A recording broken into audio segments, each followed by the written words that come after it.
Bloomberg Audio Studios. Podcasts, radio, news. Bloomberg Tech is live from coast to coast with Caroline Hyde in New York and Ed Ludlow in San Francisco. This is Bloomberg Tech. Coming up, China's internet watchdog tells Alibaba, ByteDance and others to terminate orders for an Nvidia AI chip. Plus, Microsoft OpenAI among the tech giants announcing plans to spend tens of billions on AI infrastructure in the UK amid President Trump's visit this week. And ticket reseller StubHub begins trading publicly today. We'll be joined by its CEO, Eric Baker, live from the NYSE. Meanwhile, let's get to the rest of the public markets. Ed, we're in wait-and-see mode. Maybe a bit of profit-taking after what's been a significant run-up in the Nasdaq of late. We're down about 0.5% on the Nasdaq 100 as we anticipate a Fed rate cut that is being priced in by the market. But what does it signal for the rest of the year? That's a key question on the macro side. What have you got on the micro? Well, a big part of the drag at the index level is Nvidia. We are down almost 3% on a $4 trillion market cap company, down for a third straight session. $200 billion of market cap loss. The headline's really simple. The FT reporting that China's internet regulator is saying to big Chinese tech companies, cancel orders for the latest D-powered variant of Nvidia's AI chip for that market. At the same time, Jensen Huang's in London with the President of the United States in the UK on that state visit. There's a lot of focus on this name right now. There certainly is. Let's get to it over in Washington. Our tech editor is with us, Mike Shepard. Look, this is going to be a key conversation that Jensen Huang is likely to be having with the President of the United States, because once again, another chip designed for China being pushed back by the country itself. Well, that's right, Caro. And Jensen Huang has been having those kinds of conversations with President Donald Trump since he took office in January. Jensen has been trying to reshape the picture when it comes to export controls in a way that's a little bit more advantageous for Nvidia. Over the past several years, we've seen the U.S. tighten China's access to Nvidia's most advanced AI chips, and they just won back permission to sell the H20 in China, although now we are seeing China balk at that. This latest turn of events, though, signals an escalating pressure campaign by China. And they feel like they have some leverage there because the local companies in China making semiconductors can now compete with some of those lower grade, lower performance AI chips from Nvidia. And now Nvidia would like to leapfrog that and sell something perhaps a little more advanced.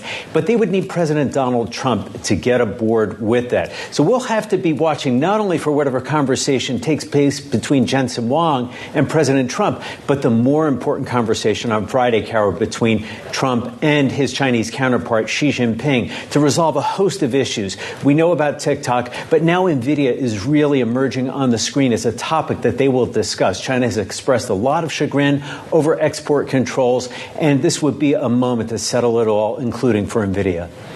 And to be clear, the chip in question here is RTX Pro 6000D, not H20, which is largely Blackwell architecture related and doesn't use HBM. And we're trying to get more on that story. Bloomberg's Mike Shepard, thank you very much. Microsoft, OpenAI, and other American companies announced plans to spend tens of billions of dollars on tech infrastructure in the UK, from AI to quantum computing. Other announcements include investments from companies like Nvidia, CoreWeave, Salesforce, and Google. This comes as President Trump is in the UK this week.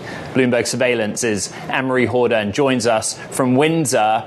The headlines are really clear. Capital commitments from the biggest technology names, but they are like attending this state visit with Trump almost in parallel, AMH. What do we need to know, and what happens in the next couple of days? Well, it's tens of billions of dollars, as you've said, when it comes to a massive dump of capital from these U.S. tech firms into the United Kingdom.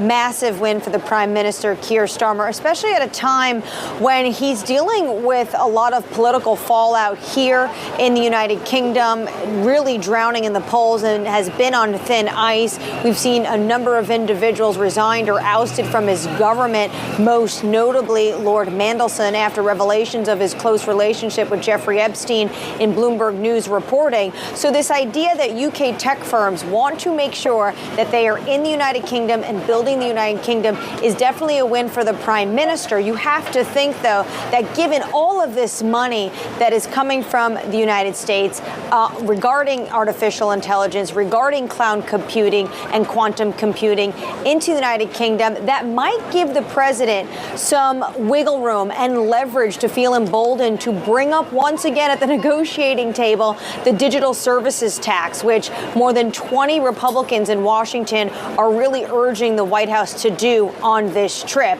So there's a lot of tech deals to be had, and this evening the president at a banquet is going to be flanked by Jensen Huang, who is of course with him as well on the Middle East trip, Sam Altman of OpenAI, Satya Nadella of Microsoft, and also I think the name to watch, of course, is Apple's Tim Cook, because notably that was the individual that was missing in the Middle East that the president continuously wanted to remind everyone he was absent. He's joining him on this state visit to the United Kingdom.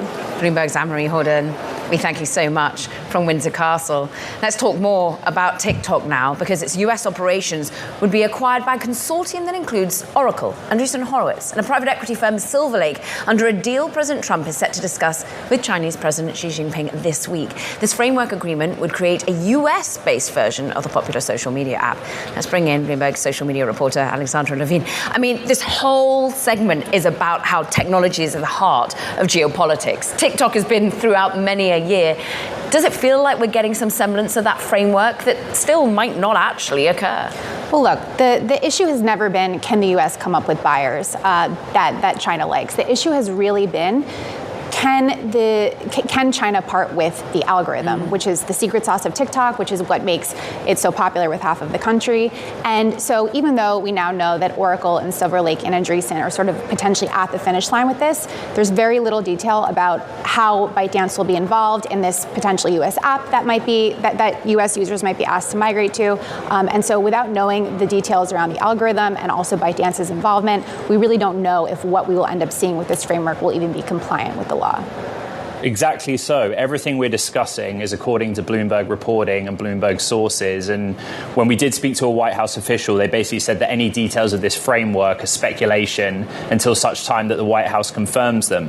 However, based on the reporting, Alex, something Caroline and I were discussing this morning is that the consumer, the TikTok user, will face a choice. Go to a new app, stay or not, and just explain the kind of no man's land and confusion there is out there right now for TikTok as a platform. Well, look, I think that TikTok users have proven that they are an extremely loyal base. We saw that earlier this year when TikTok was on the verge, or last year when TikTok was on the verge of being banned, and TikTokers called their members of Congress and deluged them with messages saying, keep the app, don't ban the app. But I think one thing that'll be really important to watch is just the limbo that the people working at the company will be in, and also a lot can change between now and Friday. As we know, there's a lot going on with Nvidia right now. There's sort of other players that are percolating in the background that could completely change things between now and Friday, and then a lot could change between Friday and the middle of December when this next phase of the extension will expire. Bloomberg's Alexandra Levine, thank you very much. Now, coming up on Bloomberg Tech, shares of the ticket reseller StubHub begin trading today. Stick with us for a front row seat to a conversation with CEO Eric Baker. No ticket required. That's next. This is Bloomberg Tech.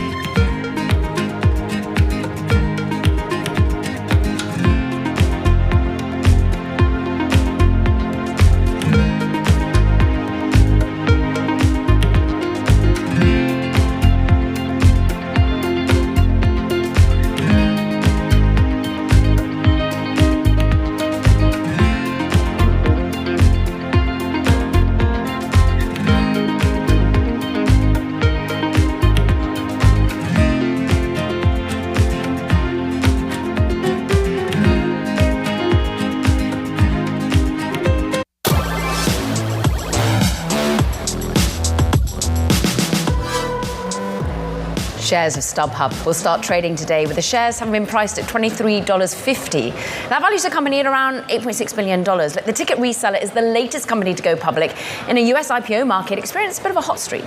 Let's speak with StubHub CEO Eric Baker, who joins us now from the NYSE. Eric, the history.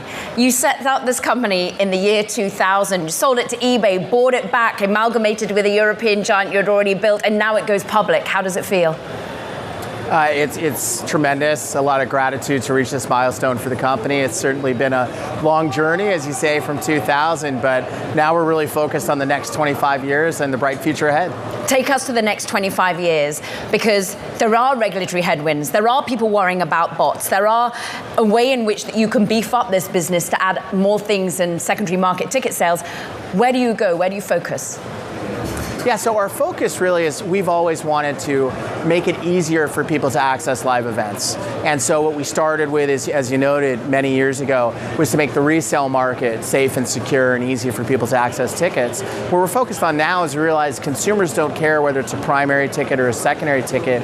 They just want to access the live events that they want to go to and discover easily, safely, and so forth. And that system's been pretty broken for a long time, how those tickets are originally distributed. So we're really working on creating a better experience, and we've already had exciting partners like the Yankees and Major League Baseball who started selling tickets directly in this open distribution network. You looked at going public in a time where Taylor Swift had gone through the Eras tour. There was a lot of hype and momentum, and you hit pause. You're doing it now, and I think a big question everyone's got for you, Eric, whether they're a consumer or not, is what happens next with a regulatory crackdown. The practices of your industry are very much under the microscope at the moment. Well, I think, first of all, we're always excited to be at the intersection of technology and live events because we're very bullish on the future of live events, and we think that doesn't change. To your question about regulatory focus, I think two of the things really people have looked at, one was transparency in pricing that we at StubHub have always advocated for, and that all-in pricing that we lobbied for passed at the federal level in May, and that's just a better experience for consumers, and the key is it's now a level playing field for everyone in the market. I think the second real regulatory focus, quite frankly, has been what the Justice Department is looking at with the primary issuance of tickets and making sure that networks are open and fan-friendly, and that is something we certainly applaud because we're on the side of the fan. Eric, is artificial intelligence a headwind or a tailwind for the secondary ticketing market? Yeah, we see it as a tremendous opportunity and a tremendous tailwind. And I think if you think about it, again, we're a technology and product company. And I think Alex Karp at Palantir, I don't want to misattribute, put it really well that he said the artificial intelligence technology for companies that have tremendous data allows you to provide a better product while increasing your revenue tremendously and reducing costs so that everyone wins. And we're seeing that across the board, how we deal with customer service, how we're releasing new features in the product to make it easier for people to locate the tickets they want. So we're very excited about it, and again, with the leadership position we have and the scaled proprietary data we have, we think the sky's the limit. We are speaking with Eric Baker, founder, CEO of StubHub, to our radio and TV audiences. You say AI could help drive revenue tremendously. Let's talk about your revenue thus far, because in the first half of the year is about 3% growth. That is significantly slower than the previous. Now, we know that maybe we haven't had Taylor Swift on tour this year, but Eric, are you seeing a slowdown in demand? Yeah, so thank you. No, we're really seeing people continuing to buy tickets and growth. I think it's important to note two of the things that happened that are unique this year. One is Taylor Swift, and her tour is behind us, and there is only one Taylor Swift. So I think she's so tremendous, we even broke her out in the S1, so it's great to be that popular. Second is, as I mentioned, all-in pricing passed in May, and when we lobbied for it, we knew that creates a one-time hit to the market as consumers just adjust.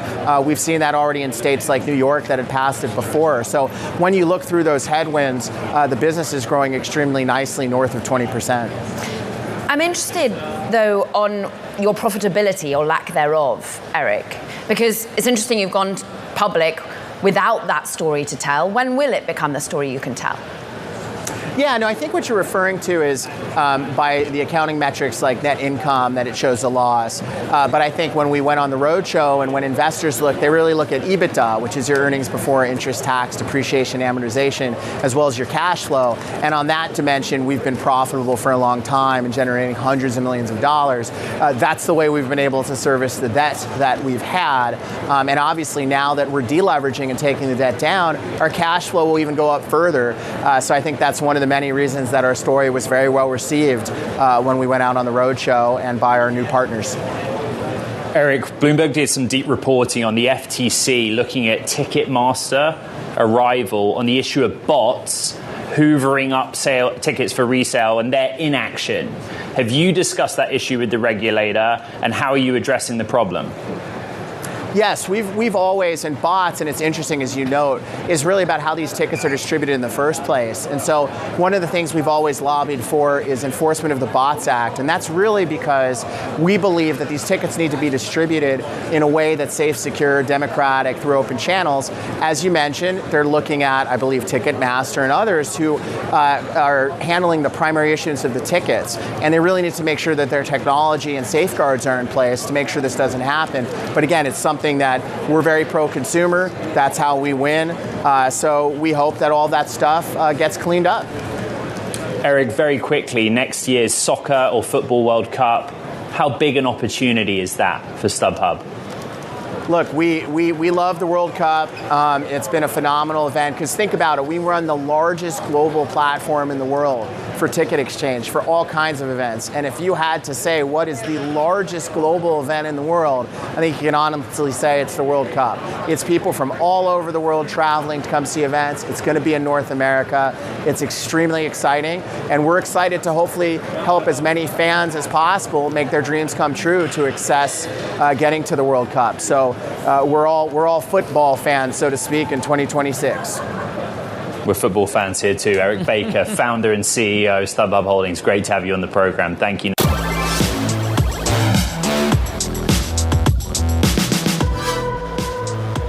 Compute provider Grox just closed a new $750 million funding round, valuing the company at $6.9 billion, highlighting investor interest in companies seeking to alleviate a shortage of chips and computing power for AI workloads. Grox CEO Jonathan Ross is with us. And I always like to go back to basics with you, Jonathan. Like, Groq stacks up against Nvidia and Google's TPU, and we're largely focused on inference. Why did you raise this round in that context? What is it going to allow you to do to be more competitive against those two giants? Well, the bottom line is that the demand for inference is insatiable. The total amount of capacity that people are trying to deploy is mind-boggling, the numbers that people are putting up, and that's only growing. And in our case, we don't feel that we're competitive, we feel that we're differentiated. If you're not differentiated, there's no point. And in our case, what we're able to do is we're able to provide price performance. So when you're training these models, you don't need the chips to run particularly fast. You just need them to have a lot of throughput. In our case, we're able to provide both speed and throughput, lowering the cost. And when you're spending money on every single query, the difference in that cost can be the difference between profitability and losing money. Inference meaning running the models as opposed to training. Have you done the math on that, Jonathan? How much inference does the world need? It's insatiable for the reason that, unlike with the industrial age, where as you're producing oil, and compute is the new oil, let's be clear about that, you could only consume as much oil as you had hardware built that could consume it. In the generative age, every model that you train, you can scale it up to the amount of compute that you have available. As such, people are scaling as much as they can possibly get compute. And so that compute needs data center capacity. Where do you add that? How much is it the US or internationally focused, Jonathan? Actually, that's one of our primary advantages. So the GPUs that are being deployed today often need liquid cooling, and those are new data centers. In our case, we're deployed in North America, so the United States, Canada. We've deployed in Europe. We've deployed in the Middle East. Our first deployment in Europe was actually an air-cooled data center that one of the hyperscalers was moving out of because they couldn't put GPUs into it. Because we use so much less energy for our chips, because we produce so much less heat, we're able to take that data center on. And so that gives us this ability to get access to data center capacity in a very competitive way. So the language processing unit, the LPU that you offer, I mean, you're taking on the TPU that you helped design over at Google, we understand, and indeed Nvidia. Technically speaking, how is it achieving this, the run rate that you can get at a lower temperature point? Yeah, so the architecture is very different, and I took a page out of what I learned at Google with respect to distributed systems. Everyone knows that Moore's law means that the number of transistors doubles roughly every 18 to 24 months. What I think not so many people have noticed is that the number of chips is more than doubling every 18 to 24 months. So we asked ourselves, if we were going to be increasing the number of chips, was there an architectural change that we could do? And the answer was yes. And so without getting into the technical detail, what we do is we take the models, the AI models, and we spread them out across a large number of chips. And that allows us to operate much like a automotive factory. And the more chips that we use, the cheaper it gets, the faster it gets. And our advantage is how many chips we can bring to bear on an inference problem. Now, typically, when you're talking about a training cluster, you'll talk about 16,000, 32,000, 64,000 GPUs. And the more GPUs that you can bring to bear, the better. That hasn't been the case in inference. Typically, you'll see 8 GPUs, and it's just a technological limitation that prevents you from bringing more. In our case, we're running some models for inference with 4,000 or more chips, and the more chips that we can bring to bear, the faster and the cheaper it gets.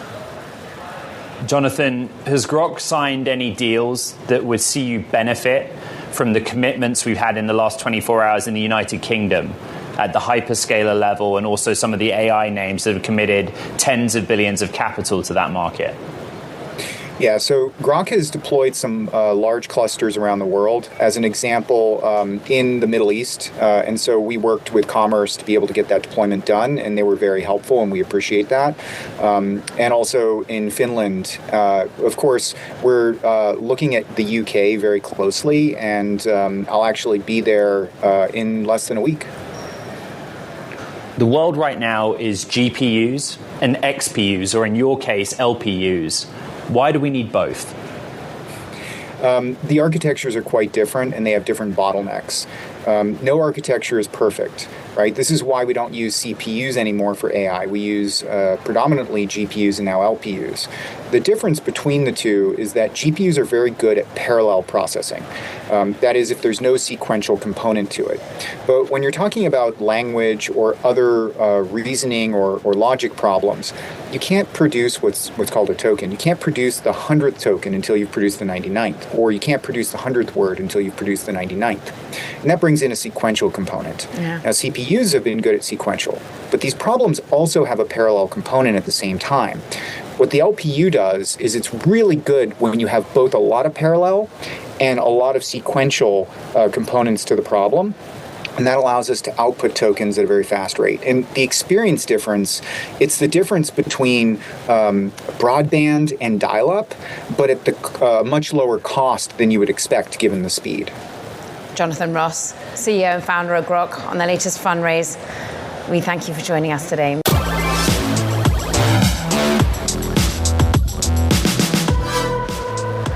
Welcome back to Bloomberg Tech. I'm going back to semiconductors. We talked in the show about how Nvidia shares are under pressure.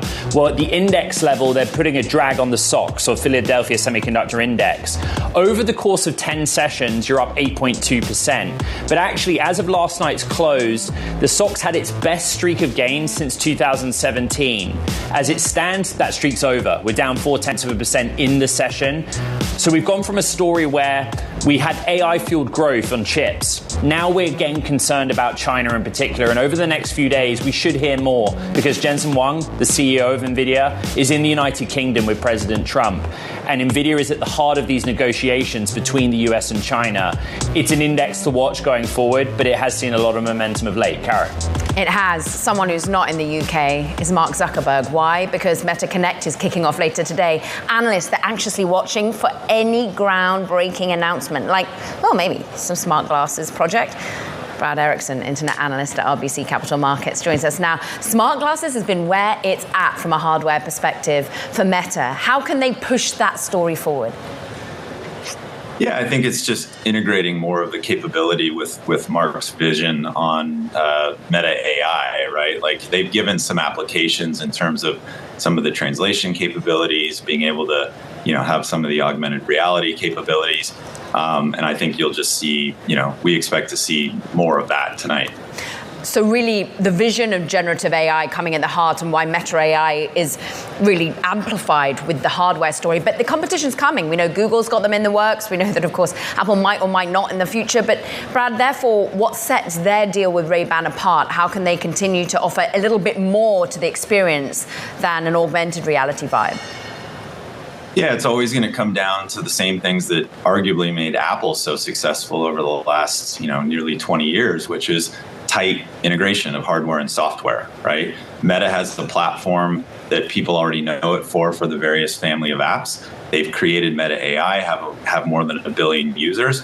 The utility that creates and the stickiness that creates for their customers, that's going to be the key thing. The hardware, everybody's going to be able to do, right? Just like they've always been with any piece of consumer electronics hardware. It's the software that's going to keep people coming back if they're going to come back.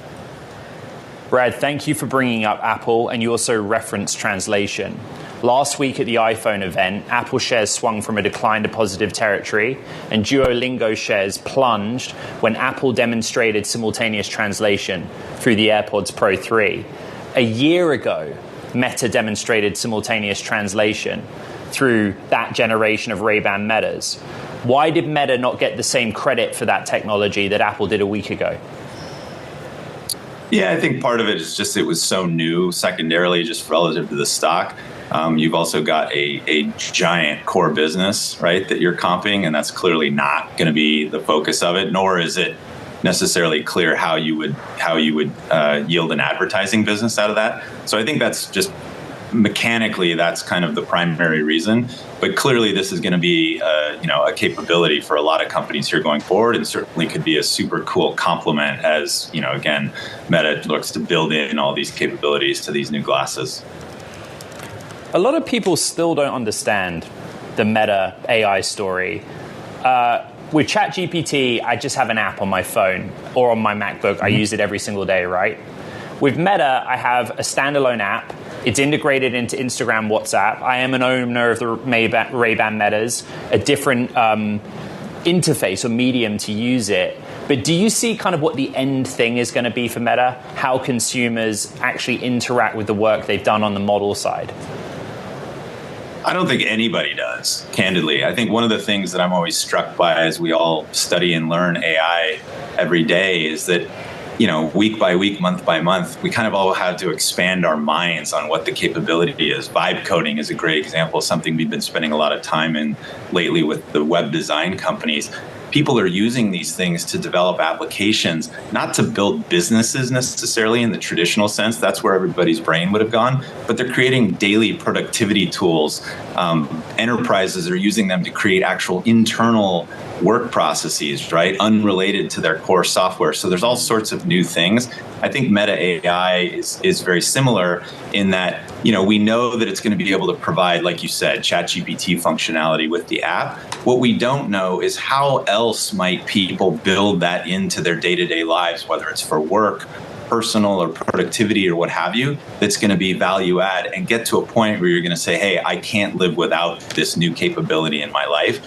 And we don't exactly know what that is yet. We're learning about it. We're trying to sort of expand our minds, but we haven't gotten there yet. Well, I mean, Mark Zuckerberg's been expanding the amount that he wants to spend on it and the appetite and ambition, that's for sure, Brad. And he's been given a pass. And you think the stock could climb even higher up to 850, another 9% gain on where we currently are. How much does the TikTok story bear into its bread and butter right now?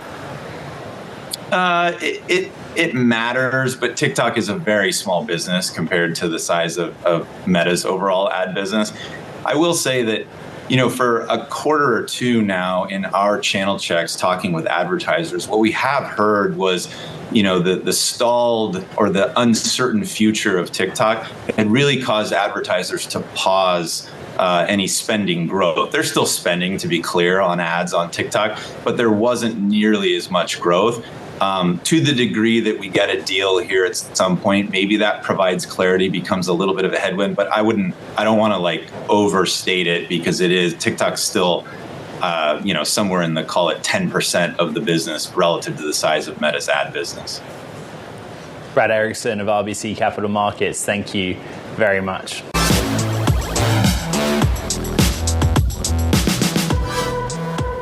Lyft and Waymo are partnering to bring self-driving taxis to Nashville. Customers will be able to request driverless rides on both companies' platforms, and Lyft will provide fleet management for Waymo's Nashville operations. Let's get to more with Lyft CEO David Risher. This is something you've been working on for some time. That's right. And the state of play is very clear. Waymo also has a partnership with Uber in different markets. Yeah. You now have a partnership in Nashville. Yeah. Just explain the rationale for you on why this is a great go-to-market for robotaxi. Well, as you know, we've been saying for a while, we think self-driving cars are going to be hugely market expanding for rideshare. It's a really good product. And then when we looked at potential partners, of course, Waymo, has to be at the top of the list. The great thing about this partnership is it does two things. It supplies demand. So if you're in the self-driving car business, you got to have demand, and we got lots of demand every single day, and we do it in a very integrated way.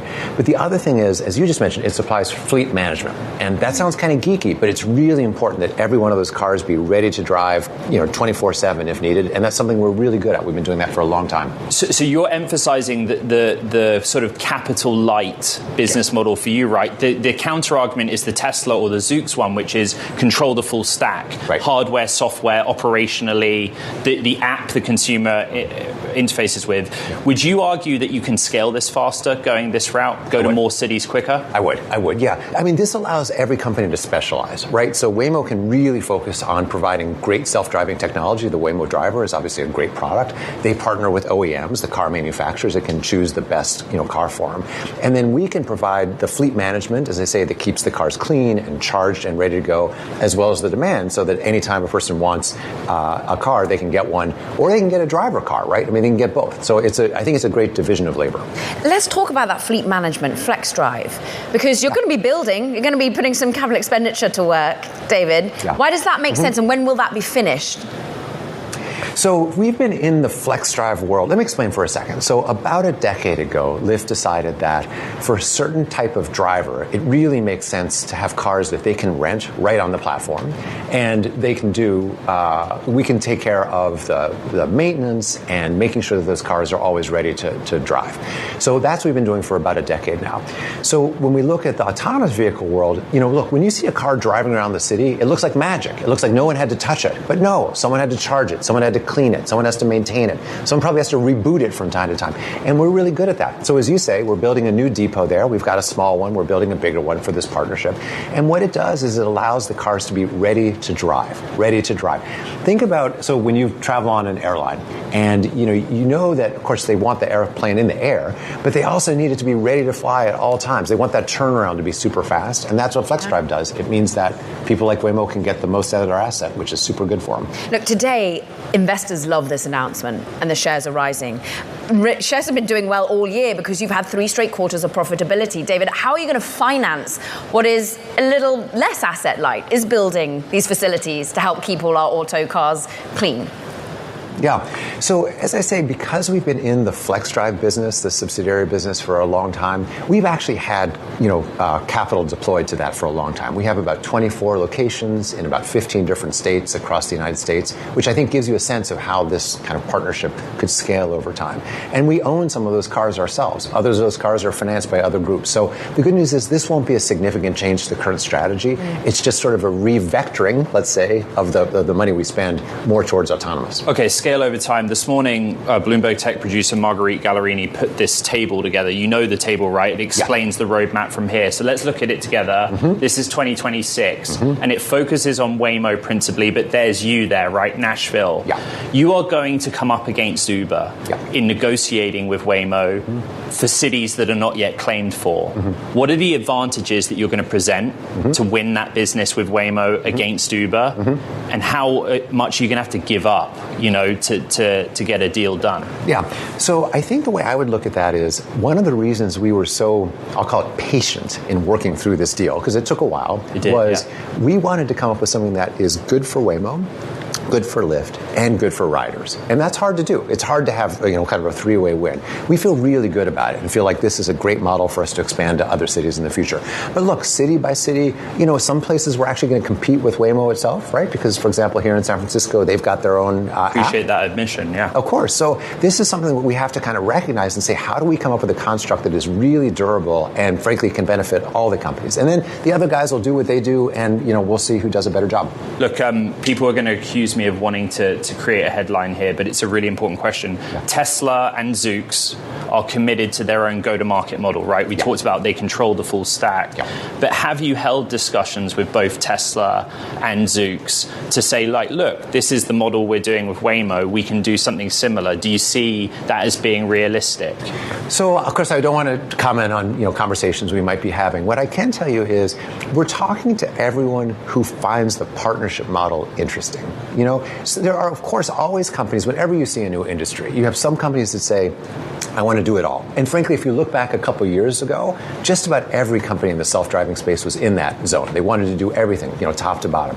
I think over time, most companies find, particularly when it's capital intensive and quite complex, like rideshare is and self-driving is, that a division of labor where everyone does what they're good at is the best model. But we'll see. Yeah. It's still such early days.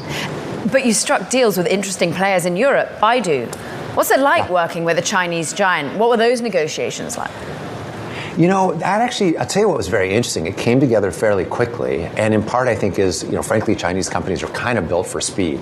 They, for those of you who don't know, Baidu, you can sort of think of them as kind of the Google or Alphabet of China. They have many businesses, but self-driving cars are a very important one for them, and we committed that we would roll out some of their technology in 1 to 2 markets we would expect in Europe over the next 12 months or so. It's still very early days there, but I can tell you they've got really high standards for their technology.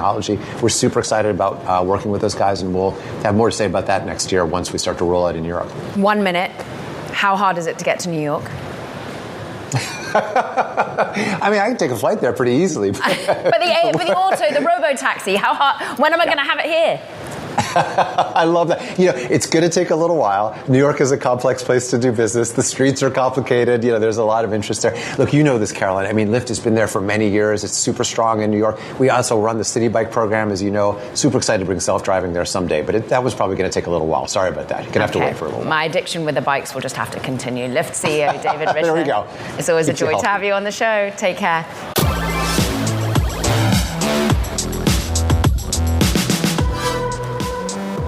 I mentioned earlier in the show that Microsoft will invest $30 billion in the UK as part of a push to expand AI infrastructure. We also heard from Grok about its data center plans. Of course, tech companies are pledging to build more data center capacity around the world. Let's bring in Maria Davidson, CEO of Kojo. It's the largest construction procurement platform in the US, giving her a unique insight into the data center build-out. I think we can get to where you fit into the process of what is just massive infrastructure as a project. But your reaction first to what's happening in the UK, it seems to be the next market in this AI cycle. Oh, absolutely. When you think about how much potential there is in the UK, I think it is extremely exciting and very, very untapped. So I love to see companies like Microsoft and Google coming in and investing in the UK, and the US and the UK actually working closer together. You say a lot of potential in the UK. Why?